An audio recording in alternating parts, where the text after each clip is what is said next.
বাংলাদেশের communist party যেভাবে তার কেন্দ্রীয় ভূমিকা পালন করে গেছেন একদম আহমেদ শেষ রফিকের অবধি স্মৃতির প্রতি ওনার লেখার মধ্যে শ্রদ্ধা ওনার জানাতে চিন্তার মধ্যে, যদিও শেষ এগিয়ে বয়সে আসছেন ওনার শরীরটা খুবই বাংলাদেশের খারাপ ছিলেন। ইনারা চলে সাধারণ যাওয়ার সম্পাদক পরে দেশের যে একটা শূন্যতা, ডক্টর শাহিন রহমান, ব্যাপারে আমি চিন্তা করি যে আমাদের প্রজন্ম হয়তো কমরেড ওনাদেরকে রুহিন হোসেন মনে রাখবে, ওনাদেরকে প্রমুখের স্মরণ করবে, নেতৃত্বে কিন্তু পরের প্রজন্ম বাংলাদেশের কমিউনিস্ট পার্টি আহমেদ রফিকের স্মৃতির প্রতি গভীর শ্রদ্ধা যে জানাচ্ছেন। অবদান, ওনার যে লেখা, ওনার যে চিন্তা, এটা কিভাবে পৌঁছানো। কমরেড মঞ্জুরুল হাসান খান, প্রবীণ কমিউনিস্ট নেতা, তিনিও শ্রদ্ধা জানাতে এসেছেন।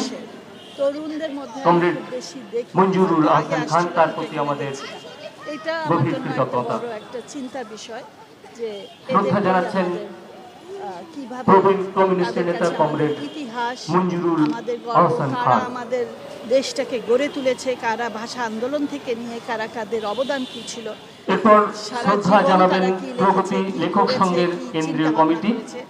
শ্রদ্ধা জানাতে এগিয়ে আসছেন প্রগতি লেখক আমাদের সংঘের এবং আমাদের পরের কেন্দ্রীয় কমিটির পক্ষে কথা সাহিত্যিক শামসুজ্জামান হীরার সাথে ওনার নেতৃত্বে তিনি এই সংগঠনের সহসভাপতি। কথা বলার, ওনার সান্নিধ্যে আসার সুযোগ হয়েছিল।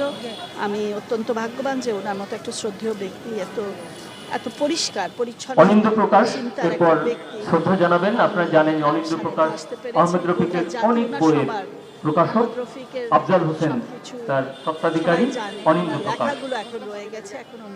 বাংলাদেশের ওয়ার্কার্স পার্টির কেন্দ্রীয় কমিটি শ্রদ্ধা জানাতে আসছেন। আপনাদের মাধ্যমে, সবার মাধ্যমে দায়িত্ব যে উনি কে, কেন আমরা এত শ্রদ্ধা জানাচ্ছি সেটা জানাবো। এই প্রজন্ম আসলে বাংলাদেশের ওয়ার্কার্স পার্টির কেন্দ্রীয় কমিটির পক্ষে শ্রদ্ধা নিবেদন আমার মনে করলেন হয়, কেন নাহলে তো এখানে আরো বেশি শামসুজ্জামান মানিকের